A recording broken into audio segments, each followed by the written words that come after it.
하나는 아는데 둘을 모르는 사람이라는 말씀의 제목으로 여러분들과 함께 말씀을 나누려고 하고요.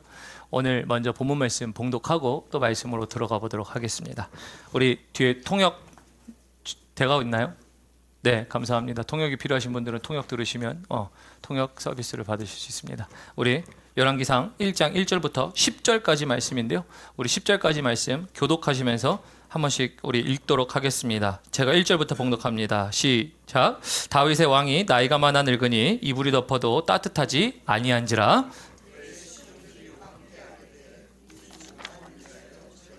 아나를 구하여 그로 왕을 받들어 모시게 하고 왕의 품에 누워 우리 주 왕으로 뜻하게 하고 이스라엘 사방 영토 내 아리따운 처녀를 구하던 중 수넴 여자 아비삭을 얻어 왕께 데려왔으니 이 처녀는 심히 아름다워 그가 왕을 받들어 시중 들었으나 왕이 잠자리는 같이 하지 아니하였더라. 그때 핫깃의 아들 아도니아가 스스로 높여서 이르기를 내가 왕이 되리라 하고 자기를 위하여 병거와 기병과 호위병 50명을 준비하니 그는 압살롬 다음에 태어난 자요 용모가 준수한 자라. 그의 아버지가 내게 어찌하여 그리하였냐고 한 말로 한 번도 그를 섭섭하게 한 일이 없었더라. 아도니아가 스루야의 아들 요압과 제사장 아비아달과 모이하니 그들이 따르고 도우나 제사장 사독과 여호다의 아들 분하야와 선지자 나단과 시므이와 네와 다윗의 용사들은 아도니아와 같이 하지 아니하였더라. 아도니아가 에느로겔 근방 소헬렛 바위 곁에서 양과 소와 살찐 송아지를 잡고 왕자 곧 자기의 모든 동생과 왕의 신하된 모든 유다 사람들을 다 정하였으나 함께 읽습니다. 선지자 나단과 분하야와 용사들과 자기 동생 솔로몬은 청하지 아니하였더라. 아멘. 우리 하나님 말씀이었습니다. 네, 여러분 오늘부터 여러분들과 함께 저는 열왕기서를 여러분들과 함께 강해 설교를 하려고 합니다. 그래서 열왕기상 1장 1절부터 여러분들과 함께 말씀을 시작하게 될 텐데요. 제가 열왕기서 말씀을 선택하게 된 이유에는요. 아무래도 열왕기의 말씀의 배경에 있을 수도 있을 것 같습니다만 거기에 대한 결론만 들으면 이런 겁니다. 마지막에 서서 후회하지 말자. 마지막에 서서 후회하지 말자. 여러분 사람이 살면서 후회 안 하는 일들이 어디에 없겠습니까? 항상 있죠. 이렇게 살 걸, 이렇게 할 걸, 진작에, 진즉에 미리 알았더라면 뭐 아주 온갖 걸 얘기하지만 어쨌든 후회란 얘기 아니에요. 근데 그 후회라는 것들 속에서 물론 우리가 후회라는 일들이 있지만 그때만큼은 하고 싶지 않다. 언제요? 하나님 앞에 섰을 때 후회는 하고 싶지 않다. 그러니까 우리 삶 가운데 여러 후회가 있을 수 있지만 그런 후회들 속에서 이것만큼만 안 했으면 좋겠다라고 얘기하는 게 하나님 앞에서 후회하는 것. 하나님 나 진작에 그렇게 할걸요.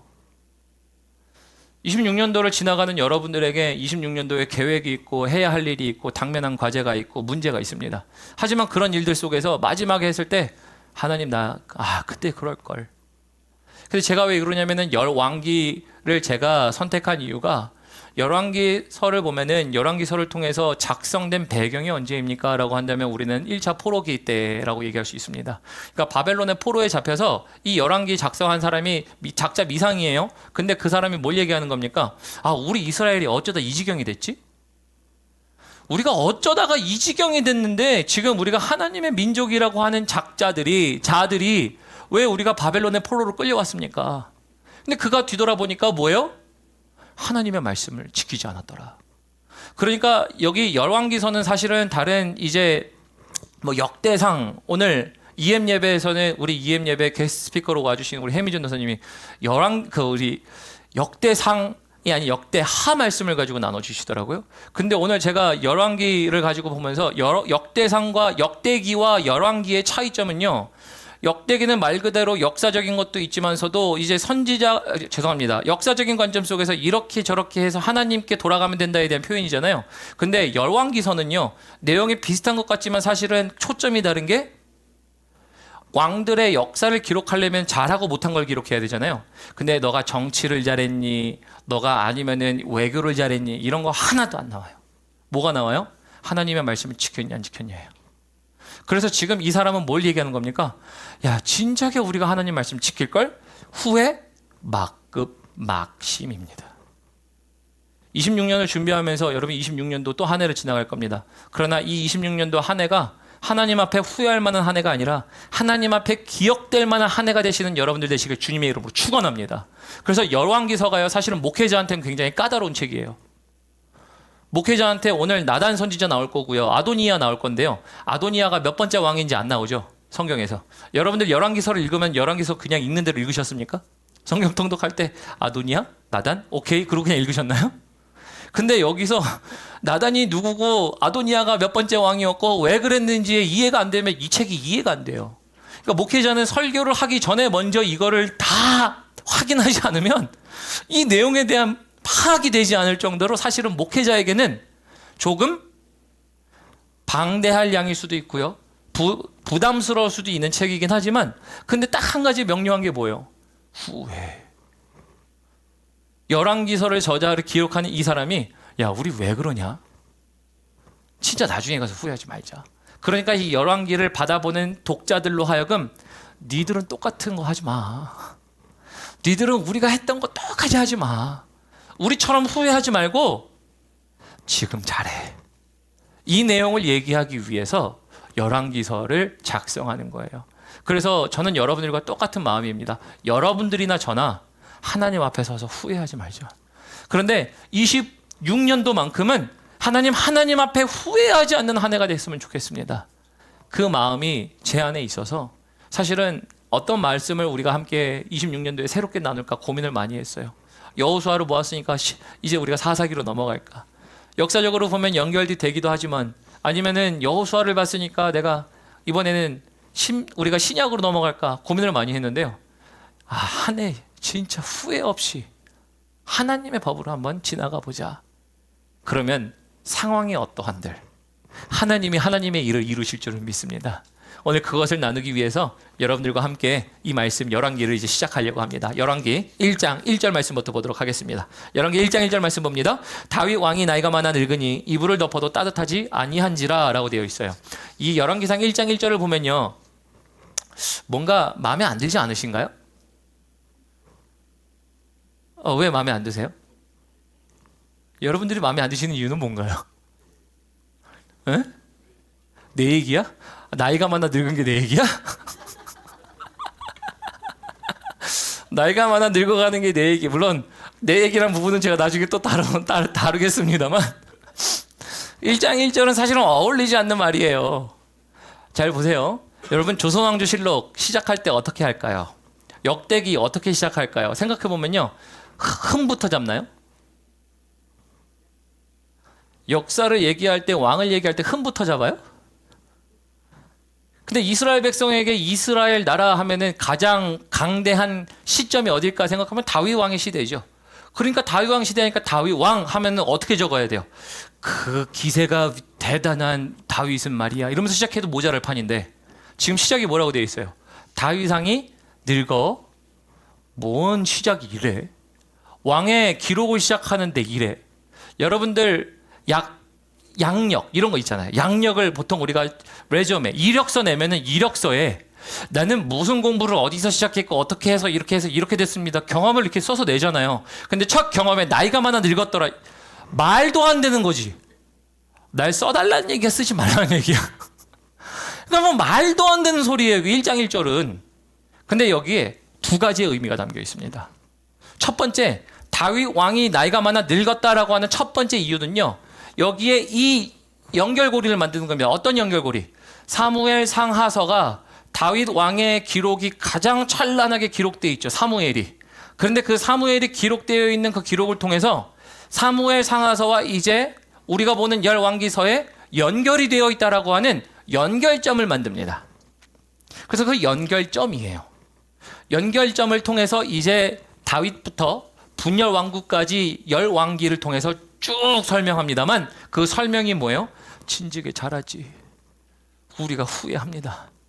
그래서 이스라엘 민족들 생각하면 다윗은 굉장히 추앙받아야 할 왕인데도 불구하고 이 열왕기서를 시작하면서 나이가 많아 늙었다, 하지만 늙었지만서도 그의 기록들은 사무엘 상하에 기록되어 있는 그의 기록과 함께 연결되어 이제 하나님의 일들을 쭉 나열하기 시작하는 거예요. 그러면서 여러분, 이 다윗도 뭘 얘기하는 겁니까? 야, 다윗도 역사의 뒤안길로 들어가는 거 어쩔 수 없어야. 이 얘기예요. 아무리 날고 기는 사람이 나와도 역사의 뒤안길로 들어가. 여러분들이 생각하실 만한 존경할 만한 목사님들은 누가 있으세요? 하나님의 말씀을 불같이 전한 사람들은 누가 있으세요? 예언을 한 사람들은 누가 있을 거고, 여러분들이 기대했던 그 기대치가 이만했던 것들은 어디 있나요? 근데 그분들이 역사의 뒤안길로 다 가지 않나요? 지금 이 열왕기 기자는요, 1장 1절부터 시작하면서 찬란함을 기록할 게 아니라 찬란함 속에서도 역사의 뒤안길로 들어가는 시간이 있어. 근데 너네 후회하지 말어. 후회할 짓 하지 말어. 이야기예요. 왜요? 다윗도요, 역사의 위대한 사람이었고, 이스라엘이 한때는 가장 강성할 때는 애굽, 세계 강대국과 어깨를 나란히 하던 시대가 있었어요. 그 어깨를 나란히 하던 시대의 왕이었는데, 그 왕도요, 나이가 많아 늙으니까 뒤안길로 가게 돼 있어. 그 뒤안길로 가게 돼 있는데, 너희들은 지금 예전 영광만 생각한다면 그 다음은 어떻게 하겠니? 여러분, 사실 1장 1절에 이 내용이 나오는 거예요. 그래서 1장 1절에 누구도 피해갈 수 없는 인생의 겨울이 오거든요. 이 순간을 지혜롭게 준비하기 위해서는, 여러분, 전도서 보면요, 전도서 12장 1절입니다. 제가 그냥 읽어드릴게요. 전도서는 중요한 게 아니고 전도서 12장 1절에 이렇게 되어 있어요. 너는 청년의 때에 곧 곤고한 날이 이르기 전, 나는 아무 낙도 없다고 할 때 해가 가깝기 전에 너의 창조자를 기억하라. 여러분, 쉽게 표현하면 뭔 줄 아세요? 늙어서 낙이 없을 때가 와. 아, 이것도 재미없고 저것도 재미없고 육체도 지치고 이것도 싫고 저것도 싫고 누워있고 싫고, 아주 그냥 아까 말씀하신 것처럼 내 얘기 내 얘기처럼 다가올 때가 옵니다. 인생의 겨울이 옵니다. 그런데 인생의 겨울이 다가오기 전 뭘 얘기하라는 거예요? 너는 젊었을 때 누구를 기억하라는 거예요? 창조 주신 하나님을 기억하여 너의 인생에 낙이 있든 없든 그 인생을 이끌어 가신 하나님을 기억하며 사는 게 중요하다는 얘기하는 거 아닙니까? 여러분들에게 질문합니다. 여러분들은 젊어서부터 하나님을 아십니까? 지금도 하나님을 아십니까? 여러분, 후회하지 않기 위해선 우리가 하나님을 알아야 해요. 후회 없는 인생을 살기 위해선 그래도 적어도 인생을 다 기억하시는 한 분 앞에서, 우리가 후회 왜 안 합니까? 한다니까요. 근데 하지만 인생을 다 기억하시는 하나님 앞에서 우리의 인생이 하나님, 그래도 하나님께 자랑할 게 있습니다라고 할 만한 사람, 그것은 젊어서부터 우리가 인생의 겨울이 올 때까지 그 하나님을 기억하는 사람인 줄을 믿으시길 바랍니다. 이게 첫 번째. 그래서 사무엘과 연속성이 있고요, 인생의 겨울이 있고, 그리고 아무리 위대한 사람도 그 끝이 있어야. 그런데 그 끝 가운데 계속되는 것은 하나님의 뜻은 영원하다, 이를 얘기 위해서 1장 1절에 다윗은 나이가 많아 늙었더라. 이스라엘을 화려하게 설명해도 모자랄 판에 다윗은 늙었더라 라는 얘기를 하는 거죠. 여러분, 두 번째 이유는 뭔 줄 아세요? 두 번째 이유는요, 1장 1절에 다윗 왕이 나이가 많아 늙었더라 라고 하는 것은요, 이스라엘이 무너진 이유를 암시하는 겁니다. 다르게 표현하면요, 우리의 인생이 하나님 앞에서 후회할 만하고 무너질 만한 이유가 있을 수도 있는 것을 발견할 수 있습니다. 무엇을 통해 발견할 수 있냐면요, 1절 뒤에 더 보겠습니다. 다윗 왕이 나이가 많아 늙으니 이불을 덮어도 따뜻하지 아니한지라. 따뜻하지 않대요. 일단 따뜻하지 않대 동그라미 치시고, 요즘에 몸이 많이 추우신 분 계십니까? 내 얘기야? 근데 이 이야기가 그 이야기가 아니라는 걸 여러분 보셔야 됩니다. 왜냐하면 우리 2절부터 3절 보겠습니다. 죄송합니다. 2절부터 4절 봅니다. 그의 시종들이 왕께 아뢰되 우리 주 왕을 위하여 젊은 처녀 하나를 구하여 그로 왕을 받들어 모시게 하고 왕의 품에 누워 우리 주 왕으로 따뜻하시게 하리이다 하고, 이스라엘 사방 영토 내에 아리따운 처녀를 구하던 중 수넴 여자 아비삭을 얻어 왕께 데려왔으니 이 처녀는 심히 아름다워 그가 왕을 받들어 시중을 들었으나 왕이 잠자리는 같이 하지 아니하였더라 라고 되어 있습니다. 여러분, 여기 다윗 왕을 위해서 신하들이 뭘 했대요? 따뜻하지 않으니까 따뜻해지라고 젊은 처녀를 구해다가, 근데 그 처녀가요, 그냥 이쁜 게 아니라 심이에요. 성경에서 심이는 최상급 표현입니다. 얼마나 이뻤으면. 근데 얼마나 이뻤으면 나중에 제가 2장 가서 얘기하겠지만 아도니아가 나중에 이 아비삭을 달라고 합니다. 그러니까 얼마나 경국지색이면, 나라를 흔들 만한 인물이면 얼마나 이뻤으면 이렇게 했을까요? 근데 어쨌든 신하들이 왕이여 추우시니까 따뜻하게 해드릴게요. 따뜻하게 하려고 하는 목적일까요? 어떻게 따뜻하게 할 건데? 어떻게 따뜻하게 할까요? 젊은 여자와 늙은 왕 어떻게 따뜻하게 해야 돼요? 일단 같이 눕는다. 그 다음은 설명하지 않아도 아시겠죠. 이제 성인용 설교가 되긴 하겠는데. 근데 여러분 이게 왜 그런 거 하냐면요. 따뜻하다 아까 제가 동그라미 치라고 그랬죠. 따뜻하다라고 하는 것은요. 이 원어를 보면요. 이함이라는 뜻이에요. 근데 이함이라는 단어는 따뜻하게 하다라고 하는 온도를 높이는 것에 대한 표현도 되지만요. 원래는 야함이라는 단어에서 온 거예요.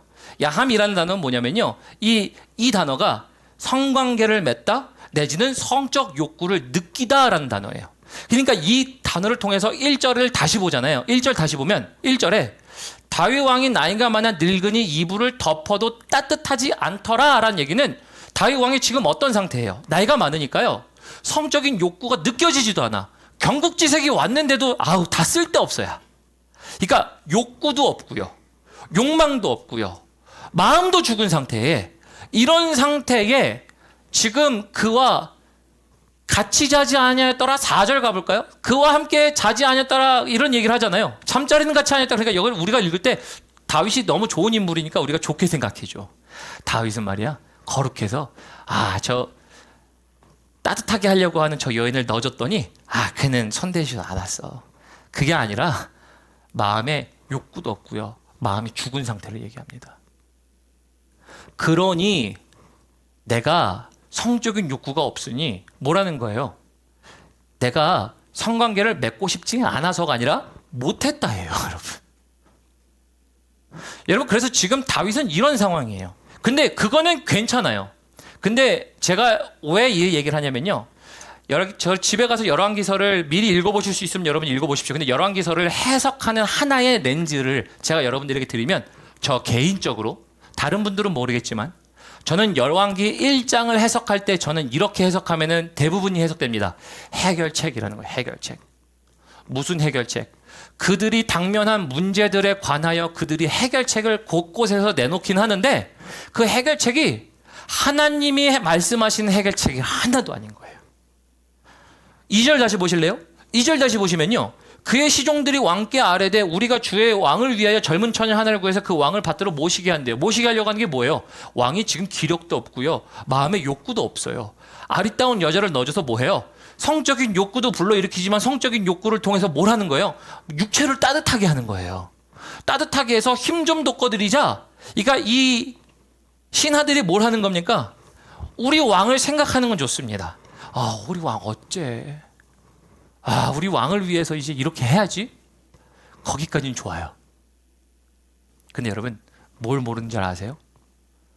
왕한테 해주는 건 좋은 것 같지만서도요. 이들이 해야 될 거 뭘까요? 왕이시여 당신이 그렇게 기력 없고 힘 없고 내지는 그런 상황이라 할지라도 우리에게 하나님의 뜻을 알려주시고 하나님의 뜻을 향하여 갈 수 있도록 다음에 행보를 해주십시오라는 내용이에요. 물론 왕이 없으면 왕이 없으니까 여러분 외교의 자리가 빌 수 있고요. 국정의 자리가 빌 수 있어요. 하지만 국정과 외교의 자리보다 더 중요한 건 이스라엘 국가는 어떤 국가예요? 신정 국가잖아요. 하나님이 다스리시는 나라면은 그 다음에 누가 왕을 세워야 돼요? 하나님이 세워주셔야 돼요. 여러분 다윗 왕 전에 왕이 누구입니까? 사울 왕은 누가 세우셨어요? 하나님이 세우셨어요. 물론 하나님을 반역했지만서도 그래서 하나님이 내 마음에 합한 자를 세우기 위해 다윗을 세우신 거 아닙니까? 이스라엘은 누가 왕을 세워요? 하나님이 왕을 세우세요. 그러면 여기서 질문, 여기서 이 섬기는 그 다윗의 시종들이 왕을 생각한다고 할 때 왕한테 당신 몸 따뜻하게 하려고 합니다가 첫 번째 목적이어야 돼요? 아니면 당신 몸을 따뜻하게 하는 거는 그렇다 치더라도 우리에게 필요한 건 하나님의 다음 뜻입니다예요. 그죠? 두 번째예요. 하나님의 뜻이 다음으로 필요합니다. 이거를 오늘 말씀의 제목으로 보면요. 하나는 아는데 둘을 몰라요. 하나는 아는데 둘을 모른다는 내용이 뭐예요? 찾아보면 그냥 무식하다 이런 소리가 아니고요. 전체의 맥락을 몰라서 다른 데에 헛짚는 행동을 할 때에 그때에 하나를 아는데 둘을 모른다라고 얘기하는 거죠. 사자성어에서 나온 표현이죠. 여러분 그래서 이 시종들이 그 섬기는 사람들이 그 밑에 있는 신하들은요. 내가 다윗 왕을 섬겨봤으니까 알아. 다윗 왕이 어떤 왕인데? 하나님이 세우신 왕이야. 하나님의 마음에 합했대. 그러면 그렇게 갔던 왕인데 그 왕이 이제 시들시들해. 힘들어. 어려워. 그러면 그 다음에 뭘 해야 돼요? 말씀으로 우리를 다시 이끌어줄 하나님의 계획과 방법. 또 다른 왕은 누구입니까?를 질문해야 되죠. 근데 그거는 안 하고요. 따뜻하게 해주는데 신경이 온데간데 써 있어요. 쉽게 말하면 헛물 키더라. 해결책이라고 들고 왔는데 헛물을 켜요. 여기서 여러분들에게 드리고 싶은 적용이 바로 이런 겁니다. 여러분, 우리가 하나님의 뜻을 물론 간구하죠. 하지만 일어난 상황 하나에만 하나님의 뜻을 간구하십니까? 아니면 일어난 상황 말고 또 그 다음에 하나님, 나 이거 말고도 하나님의 뜻이 필요합니까? 라고 얘기하시는 거예요. 이거를 더 쉽게 적용하면요, 날마다 모든 일들에 하나님의 뜻을 간구하십니까? 아니면 눈앞에 있는 하나님 이것 좀 치워주세요. 하나님 이것 좀 도와주세요. 안 중요한 건 아니에요. 중요하죠. 그걸 넘어 또 넘어가는 거니까. 26년도 한 해가 새롭게 밝았습니다. 여러분들에게 당면한 문제들이 한 해가 있을수록 직면하잖아요. 어떻게 인생이 쉽던가요? 우스갯소리로 항상 얘기하죠. 그놈의 끝판왕 언제 끝나? 언제 이겨? 언제 끝나? 이게 인생의 연속이잖아요. 앞에 있는 당면한 문제에 대한 해결책을 여러분들은 내놓으려고 할 겁니다. 아니, 저도 해결책이 필요해요. 지금 당면한 교회의 문제와 개인의 문제와 가정의 문제에 해결책이 필요합니다. 하지만 그 해결책 가운데 그 다음의 수가 있습니까? 하나님의 뜻을 거기에 구합니까? 여러분, 그러면 그거 하지 않으면요, 뭐예요? 하나는 알고 둘은 몰라요. 다시 말하면 뭐예요? 맥락을 몰라요. 전체를 몰라요. 그래 놓고 다른 해결책을 막 내놓기 시작합니다. 다시 말하면 문제의 해결책을 내놓았죠. 우리가 시종들한테 다윗을 향한 마음을 이해한다면, 잘했네 야. 너네가 얼마나 지극정성으로 다윗 왕을 사랑하면 그랬니? 근데 열왕기를 쓰는 사람이 이걸 먼저 시작한 이유가 뭐예요? 야, 다윗 왕 다 끝나가는데 지들은 헛물 키우고 있어. 이런 실수하지 마. 이런 얘기 쓰려고 지금 첫 번째 쓴 거 아니에요. 영광을 써도 모자랄 판에 지금 다윗 왕의 끝나는 걸 얘기 쓴 이유가 뭐예요? 그들은 하나는 알고 둘은 몰라. 근데 그런 사람이 거기만 나오던가요? 여러분, 우리는요, 우리는 당면한 문제 하나만 보고 그 다음은요, 우리가 그 다음에 문제를 알아서라는 얘기가 아니고요, 그 다음을 향한 하나님의 계획을 위하여 하나님이 하시는 일은 뭡니까가 질문되어야 되잖아요. 저라고 자유할 수 없습니다. 당면한 문제들이 많지만 그 다음을 넘어가기 위한, 하나님 나도 하나만 알고 둘은 모를 때가 많아요. 하나님, 그래서 오늘도 또 묻고 또 묻습니다. 또 문을 두들깁니다. 여러분, 그게 우리에게 중요한 것입니다. 그래서 여러분들에게 적용드리면요, 여러분들 우리가 하는 행동 하나는 보는데 그 다음을 보실 때가 있으십니까? 그 다음에 일을 알아서가 아니라 그 다음에 하나님의 일로 넘어가기 위해서 오늘의 해결책이 내 해결책의 문제가 아니라 하나님이 주시는 방법으로 가기 위하여 오늘도 묻고 내일도 묻고 이 일에 묻고 저 일에 묻고 내가 또 그렇게 하고 있는가? 이게 하나는 알고 둘도 아는 맥락을 하는 사람들의 이야기입니다. 근데 이 이야기가요, 이들의 이야기가 아니라 또 나오기 시작합니다. 그 인물이 아도니아입니다. 우리 아도니아 인물, 우리 그 다음 5절 보도록 하겠습니다. 우리 5절 보면 이렇게 돼 있어요. 그때의 핫깃의 아들 아도니아가 스스로 높여 이르기를, 그때에라는 건 언제죠? 다윗 왕이 쇠할 때에. 근데 쇠하긴 쇠한데 또 언제? 그들의 시종들이 헛물 킬 때. 해결책이라고 갖고 왔는데 아주 엉뚱한 해결책을 갖고 온 거죠. 누가 볼 때요? 열왕기를 쓰는 기자가 볼 때는 엉뚱한 해결책을 갖고 온 거예요. 엉뚱한 해결책을 갖고 오면은 정신 나간 놈들, 속된 표현으로 하면 X야 이런 얘기를 하는 거예요. 왜? 이상한 걸 갖고 와. 왜? 근데 그때에 헛물 키니까, 여러분, 그 말도 안 되는 행동을 하고 있을 때에 또 다른 해결책을 갖고 나오는 한 사람이 나옵니다. 바로 그때에라는 타임의 시간을 기억하시고 동시대라는 거죠. 그때에 누가 나옵니까? 5절 핫깃의 아들 아도니아가 나와요. 아도니아가 누굽니까? 다윗의 넷째 아들. 다윗의 넷째 아들인데요, 핫깃은 다윗이 부인이 8명인가요? 9명인가요? 좀 정확하게 기억이 안 나네요. 8명인가 9명인가 어쨌든 그렇습니다. 근데 거기에 핫깃이라는 사람의 아들이에요. 아들인데 넷째 아들이에요. 넷째 아들이다 보니까요. 맨 앞에 누가 있습니까? 암논. 그리고 둘째 아들이 있고요. 둘째 아들의 이름은 많이 알려지지 않, 별 볼 일 없었던 것 같아요. 셋째 아들은, 그리고 셋째 아들이 여기에 이제 압살롬이에요. 그래서 압살롬이 나오고요. 그 다음에 넷째 아들이 아도니아예요. 근데 왜 아도니아가 갑자기 스스로 자기를 높여는요, 자기 스스로를, 그러니까 쉽게 말하면 marketing yourself, 너를 나타내. 교만이기도 합니다. 근데 오늘 교만을 다루고 싶은 내용은 아니고요. 그가 왜 자기를 높일까요? 근데 그때가 어떤 때? 다윗이 세할 때 자꾸 시종들이 따는 해결책을 들고 와서 헛물 킬 때, 열왕 기자가 보니까 니들 지금 뭐 올바른 짓 안 하고 있어 이렇게 하는데, 그때에 그가 뭘 하는 거예요? 스스로를 높여 왕이 되려고 합니다. 왜요? 앞에 형들이 싹 다 죽었거든요. 암놈 죽었고요. 압살롬이 죽였죠. 그리고 압살롬도 아버지에게 반역하다가 죽었고요. 둘째는 별 볼 일이 없었던 것 같아요. 그러니까 죽었다는 기록은 나오진 않지만 그가 왕권에 이름이 거론되지 않았던 것을 통해 넷째 아들이 지금 나중에 보겠지만 용모가 준수한지라 이런 게 나와요. 그러니까 시기는 이때예요. 왜요? 앞에 형들 다 죽었죠. 그리고 내가 다음 순서예요. 내가 다음 순서고 하나는 별 볼 일 없네. 그러니까 이때가 절묘한 타이밍이에요. 그러니까 아버지는 저렇게 힘들어하니까, 다윗이 저러니까 시종들은 자꾸 딴짓하고 있으니 이때 내가 해결책을 줄게요. 해결책 아닌가요? 해결책을 들고 나옵니다. 5절 더 보도록 하겠습니다. 내가 스스로 왕이 되리라 하고 자기를 위하여 병거와 기병과 호위병 50명을 준비한대요. 그래서 어떻게 해요? 자기를 위하여. 여러분 보이세요? 자기를 위하여예요. 이스라엘의 왕들은 사실은 누구를 위하여 왕이 되어야 됩니까? 하나님을 위하여 왕이 되어야 돼요. 하나님을 위한 왕들이 세워지길 하나님이 바라셨고 그들을 세우십니다. 근데 지금 여기는요, 일단은 하나님을 위한 왕은 둘째고요. 자기를 위하여 자기가 병거와 기병과 호위를 준비합니다. 근데 그것도 좋은데요, 이 아도니아가요, 얼마나 정치적 감각이 뛰어난지요. 6절 보도록 하겠습니다. 6절 봅니다. 6절 보면 그는 압살롬 다음에 태어난 자예요. 그래서 압살롬 셋째 형 다음에 태어났고 용모가 준수하고, 그리고 그의 아버지가 네게 어찌하여 그리하였느냐고 하는 말로 한 번도 그를 섭섭하게 한 일이 없었대요. 섭섭하게 한 일 동그라미 치십시오. 여러분들 부모님들이 여러분들 섭섭하게 한 일 있으세요? 웃으시는 거 보니까 웃으신 분들은 많으시네. 섭섭하게라는 단어가 뭐냐면요, 고통을 주다예요. 바꿔 표현해 보죠. 여러분들의 부모님들이 여러분들 고통을 주신 적 있으세요?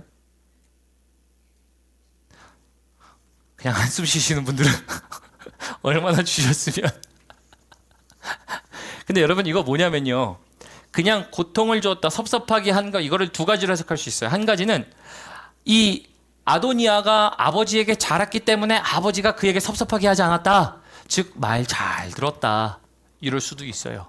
그런데 그 섭섭하게 해서 고통을 주다, 내가 때리지 않았다, 아니면 훈계하지 않았다, 이런 말로 될 수도 있는데요, 저는 그거보다 또 다른 해석을 더 견지합니다. 왜냐면요, 섭섭하게 할 만한 일이 없을 수밖에 없는 게 이런 거예요. 지금 아도니아가 몇째 아들? 넷째 아들. 넷째 아들인데 보통 여러분 자녀가 많은 분들은 다 보시면 첫째와 둘째에는 굉장히 손이 많이 가고요, 말을 많이 해요. 근데 셋째, 넷째, 막내로 가면 어때져요? 느슨해져요. 달라져요. 왜? 지들이 알아서 교육하니까. 첫째와 둘째가 군기반장이 돼서 야, 이 새끼 똑바로 안 해? 그래서 둘째와 첫째, 보통 거기가 군기반장이 되어서 막 뭐라고 하죠. 그런데 여기 아도니아는요, 원래 형들이 살았으면 뭐예요? 왕권하고는 완전히 먼 사람이에요. 그죠? 원래 왕권의 후보자로 올라갈 수도 없고요. 그리고 태어나니까 아버지가 누구? 다윗. 아버지가 왕이네? 여러분, 태어나니까 아버지가 초강대국의 왕이야. 근데 왕권은 멀어. 그럼 왕권에 도전할 마음도 안 생기니까 뭘 해요? 쟤는 쟤 알아서 살라고 냅둬. 그러니까 어떤 말썽을 썼던 안 썼든지 간에 금수저를 물고 태어나니까 막내예요. 그러니까 다윗이 지금 부인도 8, 9이니까 되는데, 근데 그런 상황에서 자식 문제, 압살롬도 반역하는데, 암논도 제가 아버지의 부인, 엄마를 쉽게 말하면 뭐 같은 건 아니지만 어쨌든 아버지의 여자를 건드리니까 지금 이런 거, 아니 얼마나 생각하고 신경 쓸 게 많어. 그러니까 넷째는 니들 알아서 키우고 알아서 커 이래도 섭섭하게 한 일이 없다. 즉 아버지가 그에게 섭섭한 고통을 주게 한 일이 없어요. 그러니까 어떻게 커요? 그의 성격을 생각해 보세요. 할 수 있는 건 다 했어요. 근데 용모도 준수했고요. 할 수 있는 건 다 했고요. 그 다음에 그의 정치 감각이 얼마나 뛰어난지 그 다음 7절 보도록 하겠습니다. 우리 7절 보면요. 이렇게 되어 있습니다. 아도니아가 수루야의 아들 요압과 제사장 아비아달과 모의하니 그들이 따르고 도우나. 그래서 여기 요압과 아비아달 나오죠. 요압이 누구냐면 군대 장관입니다. 그리고 여기는 아비아달 누구냐면 아비아달은 이제 제사장이죠. 종교적 제사장. 그래서 제사장 직분을 맡았으니 지금 왕이 되기로 자처하면서 자처할 때에 누구를 포섭한 거예요? 군대 대빵하고요. 종교 대빵을 둘 다를 섭외한 거예요. 근데 여러분 이거 굉장히 중요한 게요. 이스라엘 민족은 신정 국가이기 때문에 하나님이 말씀하시면 말씀에 따라 군대가 움직이니까 군대도 중요하죠. 정권을 뒤집을 수 있는 힘이 있으니까. 근데 신정 국가니까 하나님의 말씀을 맡은 제사장들도 중요해요. 그러니까 지금 스루야는요. 이 요압은요. 어떤 성격이었냐면 포악한 성격이어서요. 물론 그가 혁혁한 공을 세웠죠. 다윗에 있었던 반란을 2번이나 제압합니다. 그 중에 하나가 압살롬이었고요. 그래서 압살롬의 반역을 제압하기도 하고 그렇게 혁혁한 공을 세우기도 합니다. 그래서 반역이 있었을 때 그는 반역의 반열에 서지 않아요. 그랬던 사람인데 지금 보니까 아도니아가 왕이 된다고 할 때 그 위에 형제들은 아무런 상관이 없고 넷째가 유력하네. 넷째가 육모가 준수하네. 함께 하재. 함께 가담합니다. 아비아달은요. 이 아비아달이 어떤 아비아달인 줄 아세요? 이 아비아달은요. 사울이 제사장들 다 싹 죽일 때 그때 에봇 하나 들고 다윗한테 도망간 사람이에요. 그러니까 이 제사장이 어떤 사람이에요? 사울이 나를 죽인다 하더라도 나는 다윗한테 도망가서 하나님의 말씀을 이어가며 살리라고 했던 헌신했던 사람 아닌가요?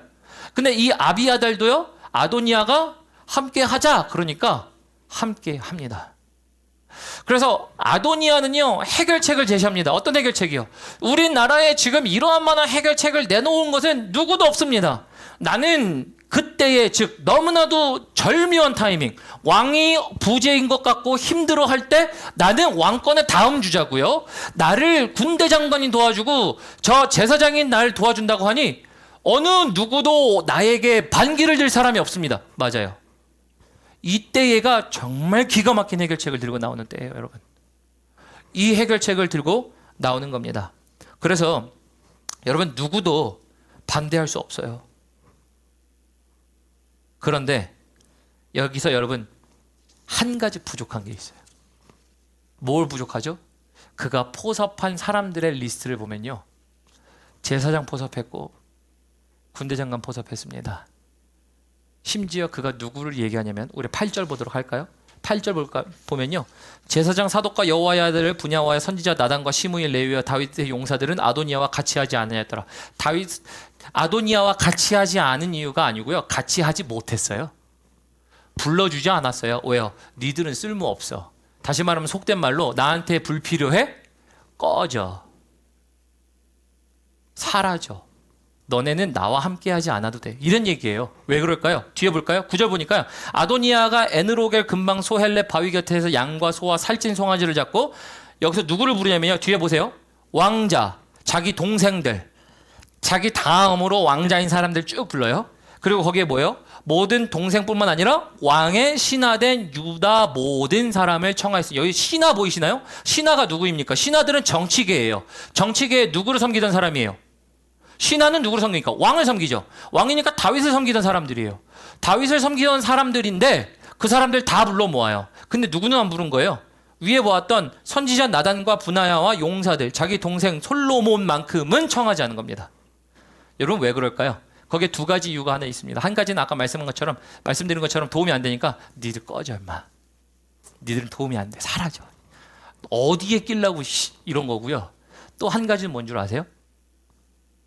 하나님의 뜻을 알았지만 그것을 멀리 하려고 했던 일부러 고의적인 선택이었다는 걸 알게 됩니다. 왜요? 나단 선지자가 여러분 어떤 사람인데요? 다윗이 정말 강대할 때에도 다윗한테 가서 죽으면 죽겠다고 한 소리 한 사람이에요. 당신이 밧세바를 그렇게 범한 게 말이 됩니까? 이런 얘기를 했던 게 나단 선지자예요. 이 나단 선지자가 아도니아가 보면은 아도니아가 왕이 되겠다고 하면은 좋아하겠어요? 안 하겠어요? 안 하죠. 안 해요. 나중에 보면 나단 선지자가 이제 나올 겁니다. 1장에 나중에 나올 다음 주에 말씀 볼 때. 근데 나단 선지자는 그래서 끼지도 않아요. 두 번째 솔로몬을 끼지 않은 이유가 뭡니까? 2장 14절 가보잖아요. 그러면은 나중에 이 수넴 여인 아비삭을 달라 그래요. 너무 이쁘니까. 근데 그때에 달라고 하면서 이런 얘기를 합니다. 솔로몬을 하나님께서 왕으로 세우신 줄 내가 아나이다. 즉 솔로몬에게 약속하신 하나님의 약속이 있다는 것을 미리 알았어요. 그러니까 고의적으로 나단과 그리고 솔로몬은 부르지 않아요. 강자가 부르죠. 약자가 부릅니까? 약자는 부탁을 하죠. 강자가 불러서 와주세요 라고 하지 않죠. 와. 그러니까 사람들 다 와요. 정치, 군사, 종교가 다 모입니다. 정치, 군사, 종교가 다 모이는데 근데 여기 누가 빠져 있어요, 여러분? 잘 보세요. 뭐가 빠져 있어요? 하나님이 빠져 있어요. 하나님의 나라라는 곳에 하나님이 세우시는 국가에 하나님이 빠져 있어요. 그러니까 하나님이 빠진 상태에서 아무리 세력을 포섭하고 사람을 데리고 하고 이게 정말 해결책입니다 얘기해도요. 지금 열왕기서 기자가 볼 때는 뭘 하는 거예요? 이것도 또한 너 또 헛물 키고 있어. 너 지금 네가 내놓은 해결책이 맞다고 생각하니? 하나님이 보실 때 그거 아니야. 야, 너 그래서 우리가 지금 포로로 끌려온 거 아니니? 1장부터 적나라하게 이야기합니다. 그의 신하들, 그의 함께했던 사람들이라고 하는 심지어 제사장 아비아달도 하나님께 묻고 정한 게 아니고 요압은 둘째 쳐요. 요압은 그래 성격이 워낙 거칠었고 누구를 선택하냐. 여러분 이때 당시에 사람들은 뭘 할까요? 줄타기. 여러분 줄타기가 뭐 오늘날의 이야기입니까? 뭐 미국과 한국의 이야기입니까? 이 당시의 이야기는 아니에요. 줄타기 잘 타야 숙청당하지 않고 살다. 줄타기 해결책. 야 이게 해결책이네. 이게 좋은 거네. 근데 뭐예요? 그 안에 하나님이 없어요. 여러분들에게 두 번째 적용드립니다. 여러분 누구를 포섭하든지 어떠한 세력으로 만들든지 여러분들이 어떠한 해결책을 내놓으신지 간에 여러분 그게 그 하나님의 다음에 스텝에 맞는 하나님이 말씀하시는 방법으로 가는 옳은 것입니까? 거기에 세력에 하나님이 계시지 않으면요 여러분 그거는 아무 소용없어요. 당신 가서 후회합니다. 아무리 세력이 좋아 보이고요 아무리 이게 옳은 것처럼 보여요. 근데 거기에 하나님이 없으면 여러분 그거는 하나님 보실 때 너 그거 후회할 만한 일이야. 26년도에 여러분 많은 일들을 하실 겁니다. 하지만 거기서 세력 좋고요. 여러분 사람들이 그렇더라고요. 저도 그래요. 사람이 마음 맞는 사람하고 얘기 잘 돼요. 여러분 우리 교회는 세력 없습니까? 아멘. 우리는 교회에 세력 없고 영향력 없습니까? 마음에 드는 사람들하고만 만나서 얘기하지 않아요? 교제하지 않아요? 인간이란 존재가 그래요. 여러분 그거 자체를 부인하자는 얘기 아니에요. 있어요. 온라인으로 보시는 분들 오해하시겠어요. 있어요. 근데 세력을 규합할 수 있고 모을 수 있고 해결책을 낼 수 있어요. 근데 여러분 그 안에 하나님 계신가요? 이 질문이에요. 우리는 이렇게 생각합니다. 하나님 나와 함께 하셔. 하나님 내 편, 하나님은 너네 편 아니야. 여러분 하나님이 내 편이에요? 내가 하나님 편이에요? 똑바로 합시다 이거. 이거예요. 하나님이 내 편이야? 내가 하나님 편이야? 그러니까 어떤 세력을 규합하냐가 문제가 아니고 어떤 해결책을 내놓냐가 문제가 아니라 너 하나님 편이니? 너 그러다 가서 후회해. 26년도에 우리 많은 일 할 겁니다. 여러분 저도 앞길을 몰라요. 26년도에 저도 계획하며 나아가고 정해진 사역들이 있고 여러분들의 삶 가운데 들어가서 기도하고 말씀 나누고 하겠지만 저는 딱 이 생각이 들더라고요. 하나님 우리 후회하고 싶지 않아요. 후회하지 않을 만한 일 했으면 좋겠어요. 아 그렇다고 우리가 후회 안 합니까? 후회하긴 해요. 근데 뭘 하자는 거예요? 하나는 알고 둘은 모르지 말자는 얘기예요. 아도니아가 뭘 몰랐어요? 하나는 알고 둘은 아니, 저는 볼 때도 하나는 알고 둘도 알았긴 알았는데 둘을 무시했어요. 나단 선지자 배척했고요. 왜요? 그래야 자기가 왕이 되니까. 솔로몬을 배척합니다. 왜요? 그래야 내가 왕이 되니까. 그러니까 거기에는 세력은 있고요, 능력은 있고요, 출중했고요, 정치적 감각이 얼마나 뛰어난지. 그래서 먼저 포섭해요. 왕이 되기 전에. 두 개 필요해. 벌써 파 끝. 내가 왕 되려면 이렇게 돼야 돼. 내가 일하려면 이렇게 돼야 돼. 파 끝. 근데 거기에 하나님이 안 계세요. 여러분들에게 질문하는 게 이거예요. 여러분들 진짜 하나님 편이십니까? 하나님 편이 아닌데도 불구하고 자꾸 다른 해결책을 내놓으시지 않나요? 문제를 만났을 때 해결책? 딴 거 내놓지 마세요. 아무리 좋아 보여도 하나님이 계시지 않으면 그거는 헛먹히는 일이에요. 나중에 야, 너 그러다 후회해.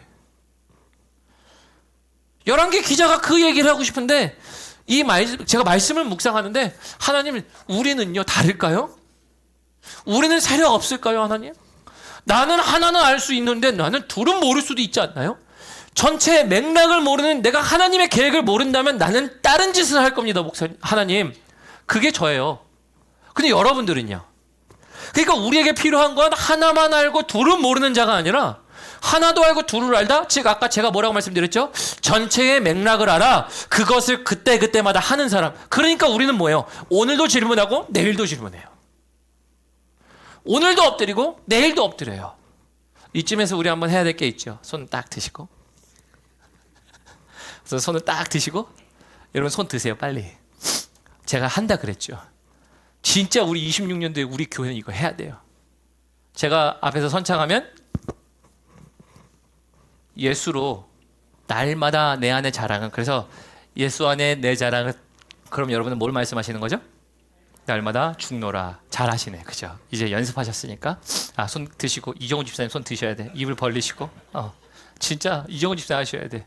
26년도에 예수 안에 나의 자랑은, 한 번 더 하겠습니다. 예수 안에 나의 자랑은 날마다 죽노라.